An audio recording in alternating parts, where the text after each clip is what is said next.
নমস্কার বন্ধুরা, এই দেখুন মাকে সাহায্য করছি। লুচি করলাম বন্ধুরা।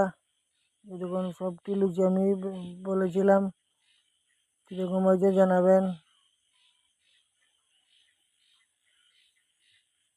এই দেখুন তেলে ছাড়লাম, আমি এবং আমার মা মিলে বানালাম, সাহায্য করলাম বন্ধুরা। এই দেখুন কীরকম হয়েছে কমেন্টে জানাবেন। সবার করে লক্ষ্মী পূজা টুকিটাকি যে যার সাধ্য মতো লক্ষ্মী মাকে জিনিস দেন। এই দেখুন এখন ঢেকে রাখা হচ্ছে কাগজ দিয়ে।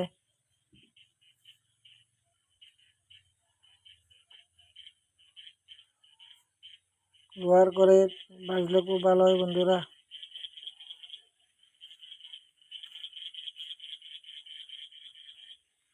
Tata, bye bye.